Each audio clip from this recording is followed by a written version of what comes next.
செவ்வாய் ஒரு வேகமான கிரகம், குரூரமான கிரகம் அப்படிங்கிறோம்.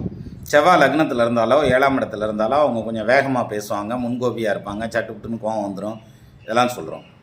அப்போது எல்லாத்துக்கும் இது பொருந்துமா அப்படின்னா, இதே செவ்வாய் இருக்கார் இல்லையா, அந்த செவ்வாய் உங்கள் ஜாதகத்தில் லக்னத்துக்கு 11ஆம் இடத்துல இருக்குதுன்னு வச்சுக்கோங்களேன். ஹைலி இன்டெலிஜென்ட் அப்படிம்பாங்கல்ல, அது மாதிரி. அதாவது சூழ்நிலைக்கு தகுந்த மாதிரி முடிவு எடுக்கிறதுல ரொம்ப திறமைசாலியாக இருப்பாங்க.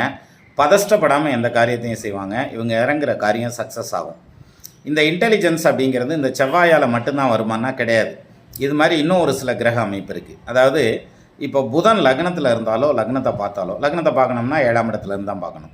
அப்போ புதன் லக்னத்தில் இருந்தாலோ 7ஆம் இடத்துல இருந்தாலோ, அதே மாதிரி குரு லக்னத்தில் இருந்தாலும் அல்லது லக்னத்தை பார்த்தாலும் அவங்க வந்து ஹைலி இன்டெலிஜென்ட்டாக இருப்பாங்க. அவங்க முடிவெடுக்கிற வேகம் அதிகமாக இருக்கும்.